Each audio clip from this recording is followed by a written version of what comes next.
Welcome to all. स्वागत आप सभी का आरएसआर यूट्यूब चैनल पे। और हम आ चुके एक very very very important video के साथ में। और वीडियो इंपॉर्टेंट इसलिए होने वाला है कि इंडियन कोस्ट गार्ड ने बड़ा सरप्राइज पहले आपको दिया कि 2 इनटेक एक साथ करवा रही, यानी वैकेंसी आपका डबल हो गया। और बड़ी इंपॉर्टेंट चीज यहां पर ये कि आप फॉर्म भरने जा रहे हैं तो आप जीडी का फॉर्म भरेंगे या डीबी का, तो ये डिसाइड पहले आपको करना है तैयारी स्टार्ट करने से पहले। ये आप दोनों का फॉर्म भर सकते हो।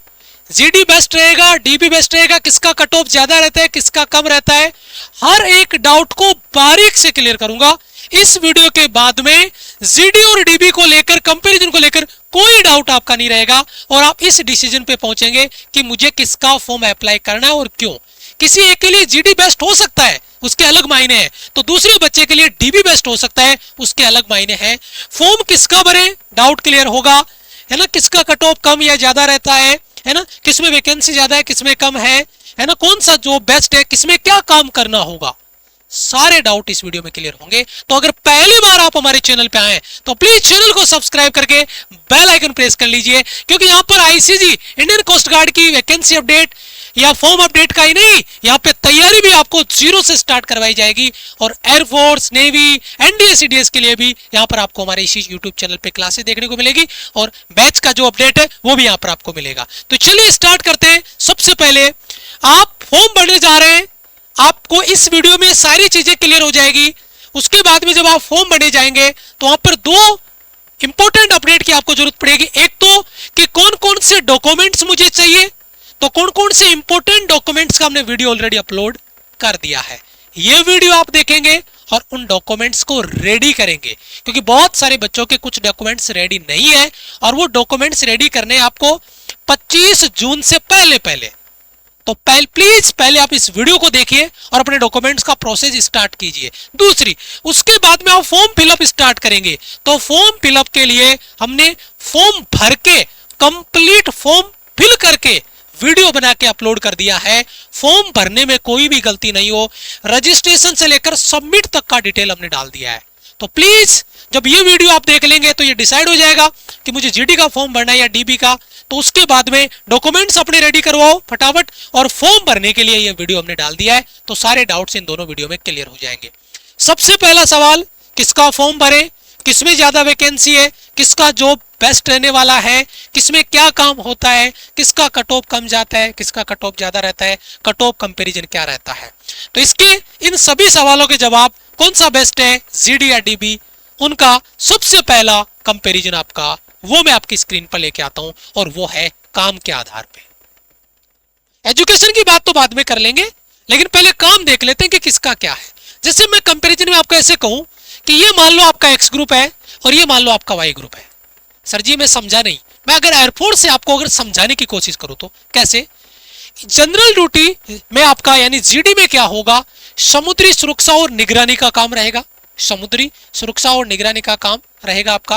जैसे कई बार पाकिस्तानी इधर से वो बोट वगैरह लेके एंट्री करने की कोशिश करते हैं, पकड़ते हैं ना उन जहाजों को, वो यही होते हैं coast guard, Indian coast guard का ही काम होता है वो, है ना। सर्च और रेस्क्यू ऑपरेशन, कई बार तूफान वगैरह आ जाता है, मछुआरे फंस जाते हैं, तो सर्च करना, रेस्क्यू करना, ये काम इनका होता है। ठीक है, तस्करी या अवैध गतिविधियों को रोकना, आ गई ना बात, इनमें सबसे अहम भूमिका इनकी होती है समुद्र में। ठीक है, दूसरा नेवल एक्सरसाइज करते हैं, है ना, पेट्रोलिंग करते हैं, वो भी काम इन्हीं का होता है। जैसे बॉर्डर के ऊपर सिक्योरिटी फोर्स होती है, वैसे समुद्र में भी इनका ही काम होता है। तो ये एक बड़ा जबरदस्त जॉब आपका होने वाला है ना। कोस्टल सर्विलेंस हो गया, ये आपका हो गया, और शिप या बोट को ऑपरेट करना, उनको चलाना, ये भी काम इनका ही आपका रहने वाला है। तो ये तो हो गया भैया जीडी का, मतलब पूरा का पूरा टेक्निकल वर्क मान लो, आप टेक्निकल काम मान लो, एक बहुत बेहतरीन लेवल का जॉब आपका हो गया। दूसरा आता है, जैसे वाई ग्रुप में क्या होता है, एक्स ग्रुप में टेक्निकल जॉब मिलती है, वाई ग्रुप में जनरल आपका जॉब मिलता है एज ए सोल्जर, है ना, वहां नॉन टेक्निकल होता है। इसी तरीके से जो डोमेस्टिक में जाएगा यानी डीबी में जाएगा, जो बच्चा डीबी के लिए अप्लाई करेगा, उसको क्या करना पड़ेगा, काम क्या उसका, कुक का काम रहेगा, स्टीवर्ड हो गया, है ना, मेंटेनेंस हेल्प हो गया, ठीक है, एडमिनिस्ट्रेटिव सपोर्ट हो गया, एडमिनिस्ट्रेटिव सपोर्ट यानी इनको इनके साथ में अलायंस करके इनका सपोर्ट करेंगे, मेंटेनेंस में हेल्प करेंगे, स्टीवर्ड का काम हो गया, कुकिंग का काम हो गया, ये सारा काम ये करेंगे। तो ये डीबी का काम है, ये जीडी का काम है, दोनों का काम में आपको कंपैरिजन हुआ। अब आगे बढ़ते हैं। आपको पता है एज लिमिट आपका फर्स्ट 2026 और सेकंड 2026 दोनों इनटेक एक साथ हो रहे हैं, तो उन बच्चों को भी मौका मिल रहा है जिनकी एज अभी 18 नहीं हुई है, क्योंकि वो बाद में 18 के होते तो अभी फॉर्म भरवा रहे हैं, इसीलिए उनका एज 18 नहीं हुआ है, लेकिन वो फॉर्म भर सकते हैं, एग्जाम भी दे सकते हैं। ठीक है, एज आपका 18 से वैसे जनरली 22 होता है, लेकिन अगर आपका एज लिमिट 1 अगस्त 2004 से लेकर 1 अगस्त 2008 के बीच में है दोनों इनटेक के लिए, तो आप ये फॉर्म भर सकते हैं। यहाँ पर SC ST में 5 साल का एज रिलैक्सेशन है और OBC में 3 साल का एज रिलैक्सेशन है। कोस्ट गार्ड ये किसके लिए था? GD के लिए। ओके, DB के लिए वही 18 से 22 और वही आपका DOB, वही आपका DOB रहने वाला। मैं आपको कहूं कि इस कंपैरिजन में कोई डिफरेंस नहीं है, DOB वाले सेक्शन में कोई कंपैरिजन, कोई डिफरेंस नहीं है, दोनों चीज सेम है। एजुकेशन क्वालिफिकेशन ध्यान से देखना, जिस बच्चे के 12वीं क्लास में मैथ्स और फिजिक्स सब्जेक्ट है, चाहे बाद में बायोलॉजी हो, केमिस्ट्री हो, एग्रीकल्चर हो, एडिशनल में हो, लेकिन ये 2 सब्जेक्ट कंपलसरी है, मैथ्स और फिजिक्स। जिस बच्चे के 12वीं क्लास में मैथ्स और फिजिक्स है वो बच्चा GD का फॉर्म भर सकता है, पहली बात। अच्छा, दूसरी बात, जो बच्चा 10वीं पास है, 10वीं पास में तो कोई आता नहीं अलग सब्जेक्ट, तो जो भी बच्चे 10वीं पास है वो DB का फॉर्म भर सकते हैं। अब कोई बच्चा ये कहे कि सर मैं तो 12वीं पास हूं लेकिन मेरे तो फिजिक्स और मैथ्स नहीं है, मैं तो आर्ट्स का स्टूडेंट हूं, मैं तो कॉमर्स का स्टूडेंट हूं, मैं तो बायोलॉजी का स्टूडेंट हूं, मैं तो एग्रीकल्चर का स्टूडेंट हूं, तो मुझे कौन सा फॉर्म भरना चाहिए? आप 12वीं पास तो हैं लेकिन आप GD में फॉर्म नहीं भर पाएंगे, आप DB में फॉर्म भर सकते हैं। DB में भर सकते हैं, आप GD में फॉर्म नहीं अप्लाई कर पाएंगे, क्योंकि GD में भरने के लिए फिजिक्स और मैथ्स कंपलसरी है, वो आपके नहीं है, तो फिर आपको DB में मजबूरी में भरना पड़ेगा, पहली चीज। दूसरी, कोई बच्चा ये कहे कि सर मैं GD का तो भरूंगा ही भरूंगा, क्या मैं DB का भी भर दूं? नहीं, आप कोई एक फॉर्म अप्लाई कर सकते हैं, GD या DB। ये एजुकेशन क्वालिफिकेशन का डिफरेंस आपको समझ में आ गया, कंपैरिजन। अब आप डिसाइड करेंगे एजुकेशन के हिसाब से कि मुझे कौन सा फॉर्म भरना है, लेकिन अभी नहीं, अभी और भी मायने हैं जिससे आप डिसाइड करोगे कि मुझे कौन सा फॉर्म भरना चाहिए। अब आता है एग्जाम स्कीम, एग्जाम पैटर्न। अगर आप GD का फॉर्म अप्लाई करोगे तो आपका पेपर 2 पैटर्न में होगा, 2 सेक्शन में होगा। अगर आप GD का फॉर्म भरते हैं तो 2 सेक्शन में पेपर होगा, एक सेक्शन फर्स्ट और एक सेक्शन आपका सेकंड, और दोनों सेक्शन में अलग अलग आपको पास होना पड़ता है। ये नहीं कि सेक्शन फर्स्ट में 60 नंबर का पेपर होता है, 45 मिनट का टाइम मिलता है, 60 क्वेश्चन मिलते हैं, 60 मार्क्स 60 क्वेश्चन, टाइम आपका 45 मिनट रहेगा। ठीक है, ये पेपर सेम डे होगा, सेक्शन फर्स्ट और सेक्शन सेकंड दोनों एक ही दिन होंगे, उसका टेंशन मत लेना। फिर आता है सेक्शन सेकंड, जिसमें 50 नंबर का पेपर होगा, 50 क्वेश्चन होंगे और 30 मिनट का टाइम होगा, 30 मिनट का टाइम, 50 क्वेश्चन 50 नंबर का। ये सेक्शन सेकंड है, ये सेक्शन फर्स्ट है। अब ये तो GD वाले बच्चे को तो दोनों सेक्शन का पेपर देना पड़ेगा, लेकिन जो बच्चा DB का भरेगा, ठीक है, उस बच्चे को सेक्शन फर्स्ट ही क्लियर करना होगा। सेक्शन फर्स्ट का मतलब 60 नंबर का पेपर, 60 क्वेश्चन होंगे और 45 मिनट का टाइम आपका हो गया। यानी DB वाले बच्चे को केवल ये 60 क्वेश्चन 60 नंबर का पेपर सॉल्व करना है, 45 मिनट का टाइम आपको मिलेगा। और यहां पर जो बच्चा होगा पहले 60 नंबर फिर 50, यानी इस बच्चे को 110 नंबर का पेपर देना पड़ेगा GD वाले बच्चे को। इसकी कट ऑफ 110 में से बनेगी और इसकी कट ऑफ 60 नंबर में से बनेगी, तो ये दोनों अलग अलग फॉर्म अप्लाई होंगे, आप कोई एक फॉर्म अप्लाई कर सकते हो। मतलब कोई बच्चा ये कहे कि सर मैं GD का फॉर्म भरूंगा तो मुझे ये DB वाला भी इधर देना पड़ेगा, जी हाँ, ये सारा सेम सिलेबस आपका DB वाला ही GD में आता है। सेक्शन फर्स्ट में, सेक्शन फर्स्ट दोनों का सेम है, लेकिन GD वाले बच्चे को एक्स्ट्रा में क्या मिलता है? सेक्शन सेकंड एक्स्ट्रा ऐड हो जाता है। ये है एग्जाम पैटर्न का।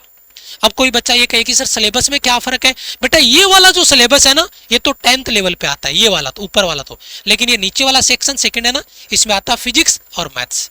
25 क्वेश्चन फिजिक्स के, 25 क्वेश्चन मैथ्स के, टोटल 50 क्वेश्चन आते हैं और यहाँ पे टाइम मिलता है 30 मिनट का। असली खेल यहीं पे होता है टाइम मैनेजमेंट का, वो मैं आपको यहाँ समझाता हूँ। देखो, जो GD का बच्चा फॉर्म अप्लाई करेगा उसका सेक्शन फर्स्ट में मैथ्स 20 नंबर, जनरल मैथ्स, ठीक है, साइंस 10 नंबर, इंग्लिश 15 नंबर और रीजनिंग आपका 10 नंबर और GK आपका 5 नंबर। ठीक है, सेम चीज अगर कोई बच्चा डीबी का भरेगा तो सेक्शन फर्स्ट में सेम चीज आएगी, जैसे मैंने बताया था ना पीछे कि सेक्शन फर्स्ट दोनों का सेम है, तो ये देखो सिलेबस भी दोनों का सेम है। लेकिन जो बच्चा जीडी के लिए सेक्शन फर्स्ट क्लियर करने के बाद सेक्शन सेकंड में जाएगा तो यहाँ पे 25 क्वेश्चन फिजिक्स, 25 मैथ्स, ये 50 क्वेश्चन होंगे। यानी इस बच्चे को 110 क्वेश्चन आपके सॉल्व करने होंगे। ये 110 नंबर का पेपर है और ये केवल और केवल आपका 60 नंबर का पेपर रहेगा। ठीक है, ये कंपैरिजन आपका हो गया एग्जाम पैटर्न का। बड़ा डाउट आपका क्लियर हो गया होगा। अब आपको डिसाइड करना कौन सा, लेकिन अभी बहुत सारी चीजें और बाकी है। उसके बाद में आता है पीएफटी, फिजिकल स्टैंडर्ड जो टेस्ट होता है वो आपका जीडी के लिए 1.6 किलोमीटर 7 मिनट में, सेम आपका डीबी के लिए रहेगा। 20 स्क्वाट्स है, सेम उठक बैठक है, यहाँ पर भी 20 है। 10 पुशअप्स है, यहाँ पर भी 10। यानी फिजिकल स्टैंडर्ड में कोई पीएफटी में कोई आपका चेंजेस नहीं है, सेम रहने वाला है। अच्छा, उसके बाद में यहाँ पर 2 इनटेक आपके एक साथ है, फर्स्ट 2026 और सेकंड 2026। अब यहाँ पे खेल आपको समझना है इंडियन कोस्ट गार्ड का, और यहाँ पर आप डिसाइड कर पाएंगे कि यार वास्तव में खेल क्या हुआ है, उस खेल को समझो। अगर मैं नाविक जनरल ड्यूटी अगर जीडी की बात करूंगा तो फर्स्ट 2026 में वैकेंसी है 260 और सेकंड 2026 में वैकेंसी है 260 किसकी, जीडी की। यानी वैकेंसी होगी 520 अगर मैं केवल जीडी की बात करूं तो। और इसीलिए डबल बच्चों को पास भी करेंगे ये इस बार, हर बार के कंपैरिजन में। अच्छा, जो बच्चा डीबी का फॉर्म भरेगा उसके लिए एक शॉकिंग खबर है, वो क्या है कि जो आपका फर्स्ट 2026 है उसमें डीबी की वैकेंसी नहीं है। तो सर हम पेपर किसका देंगे? अरे भाई पेपर तो देंगे, लेकिन जो अभी पेपर दे रहे हो ना वो पेपर आपका क्वालिफाई हो रहा है सेकंड इनटेक 2025 के लिए, क्योंकि पेपर जीडी और डीबी दोनों का एक ही साथ होगा। इसीलिए पेपर तो आपका अभी डीबी का अभी होगा, लेकिन वो इनटेक कौन सा काउंट होगा? इनटेक काउंट होगा सब सेकंड 2026। वैकेंसी केवल इसमें 50 है और इनमें 260 है। अब तो ये चीज तो कंफर्म होगी कि जिस बच्चे के फिजिक्स और मैथ्स है उस बच्चे को किसका फॉर्म भरना चाहिए? उस बच्चे को फॉर्म भरना चाहिए जीडी का। जिस बच्चे की मजबूरी है कि वो 10th पास है तो केवल आपका डीबी भरेगा, या बच्चे के आर्ट्स है, कॉमर्स है, एग्रीकल्चर है तो वो बच्चा डीबी भरेगा, वो उस बच्चे की मजबूरी है। बाकी अगर आपका इंटरेस्ट भी इसमें है तो आपकी मर्जी, आप भर सकते हो। ठीक है, अच्छा चलो आगे बढ़ते हैं। कट ऑफ की बात कर लेते हैं। कट ऑफ में क्या खेल होता है उसको डिस्कस करते हैं। देखो ये कट ऑफ रिटर्न का है, फाइनल मेरिट का नहीं है। फाइनल मेरिट बढ़ती है, मैं जो रिटर्न का रिजल्ट आता है मैं उस कट ऑफ की बात कर रहा हूँ। ठीक है, बाद में मेरिट आगे जाएगी तो ये कट ऑफ बढ़ेगा। ठीक है, ये बात ध्यान में रखना, क्लियर पहले बता रहा हूं। ये कट ऑफ आपका रिटर्न का है। जीडी के लिए कट ऑफ आपका रहेगा, वो रहेगा आपका जनरल कैटेगरी में 68.68 लगभग। ठीक है, ओबीसी के लिए 68.42, ईडब्ल्यूएस के लिए 52.54, एससी के लिए 59.65 और एसटी के लिए 50 से 55। ये एग्जैक्ट इसका डाटा अपने पास नहीं है, 50 से 55 ये काफी कम रहता है इसमें। ये कट ऑफ है 110 नंबर में से। अब आता है डीबी, तो डीबी का कट ऑफ आता है कितने में से? डीबी का कट ऑफ आता है 60 में से। तो जनरल के लिए 46 से 48, ओबीसी के लिए 44.90, ये पिछली कट ऑफ से बेटा जो आई है मैं उसका हिसाब से बता रहा हूँ। ईडब्ल्यूएस में 45 से 40 के बीच में, एससी 38 से 40 के बीच में और एसटी 35 से 40 के बीच में। ये एक्सपेक्टेड कट ऑफ है, जो पीछे की आई है, जो एग्जैक्ट मिली है हमारे को वो तो हमने लगा दी है, और कुछ एक्सपेक्टेड है। ये जो पिछला आईसीजी का पेपर हुआ उसके बिहाफ पे मैं बता रहा हूँ, लेकिन इस बार वैकेंसी होने वाली है डबल, तो बच्चे भी पास होंगे डबल, तो ये कट ऑफ आपका रिटर्न का कट ऑफ इस बार कम रहने वाला है। फाइनल मेरिट भी कम जाएगी इस बार, ये बात ध्यान रखना। तो मौका है, हाथ से जाना नहीं चाहिए। ये कट ऑफ 60 में से है और ये 110 में से है। ये कट ऑफ का एनालिसिस आपका हो गया है, बड़ा डाउट आपका क्लियर हुआ है। अब यहां से मैं एक सवाल आपसे कमेंट में चाहूंगा। मैंने बहुत सारी चीजों का कंपैरिजन आपको दिया, आप इनमें से डिसाइड करिए कि आप जीडी के लिए फॉर्म अप्लाई करेंगे या डीबी के लिए। मैंने जो कंपैरिजन था वो मैंने आपके सामने रखा। मैं आपसे यहां से कमेंट में चाहूंगा कि आप किसके लिए फॉर्म अप्लाई कर रहे हैं, जीडी के लिए या डीबी के लिए। तो जब मैं कमेंट देखूंगा तो मुझे भी आइडिया लगेगा कि बच्चे का ज्यादा इंटरेस्ट किस में है, जीडी में है या डीबी में। तो प्लीज कमेंट में जरूर मेंशन करना। और हाँ, सबसे इंपॉर्टेंट चीज, तैयारी आपको चाहे आप जीडी की करो चाहे डीबी की करो, बिल्कुल जीरो लेवल से हम आपको करवाने वाले हैं विराट लाइव बैच में। विराट बैच आपका स्टार्ट हो चुका है एयरफोर्स, नेवी, आईसीजी, बीएसएफ के लिए। कोई अलग अलग बैच ज्वाइन करने की जरूरत नहीं है, चारों एग्जाम्स टारगेट होगी एक ही बैच से, और वह आपका रहेगा विराट लाइव बैच। 1199 रुपए का बैच है, और यहाँ पर कंप्लीट पोल रैंकिंग लीडर बोर्ड के साथ में बेहतरीन क्लासेज मिलेगी, लेक्चर आपका रिकॉर्डेड भी रहेगा, आप बाद में भी इसको देख सकते हैं। तो जो बच्चे नहीं जुड़े तुरंत से जुड़ जाओ, क्योंकि जितना लेट करोगे उतना कंटेंट में पीछे छूटते जाओगे। तो अपने को पीछे नहीं रहना है, साथ साथ चलना है। और रही बात रिवीजन की, नोट्स की, मॉक टेस्ट की, टेस्ट सीरीज की, तो वह सब कुछ आपको अवेलेबल होगा विराट नोट्स बैच में, जहां पर हर एक चैप्टर का इंपॉर्टेंट नोट्स मिलेगा। पिछला बैच कंप्लीट आपको फ्री मिलेगा, साहस बैच का पूरा नोट्स मिलेगा आपको।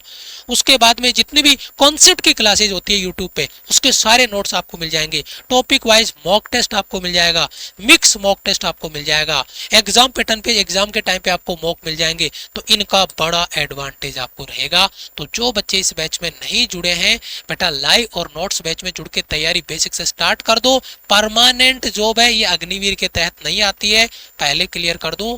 और इस भर्ती के लिए बच्चे जबरदस्त कंपटीशन क्रिएट करते हैं और आपको बेटा बढ़ चढ़ के हिस्सा लेना है। विराट बैच की क्लासेज ऑलरेडी स्टार्ट हो चुकी है, तुरंत से जाइए, जुड़ जाइए। और ये हमारा हेल्पलाइन नंबर, अगर कोई डाउट आपका रहता है तो आप इन हेल्पलाइन नंबर पे कोर्स से रिलेटेड कोई और डाउट है तो आप इनसे हेल्प ले सकते हैं। ये आपकी हेल्प के लिए तैयार आपको मिलेंगे आपसे एक और इंपॉर्टेंट वीडियो में। वीडियो को लाइक और हाँ, चैनल को सब्सक्राइब जरूर कर लेना, क्योंकि यहाँ पर आपके यूट्यूब पे भी बेहतरीन क्लासेज मिलेगी, आपकी कंप्लीट इन्फॉर्मेशन यहाँ पर आपको रहेगी। तो चैनल को सब्सक्राइब करके जरूर से बेल आइकन प्रेस कर लीजिएगा।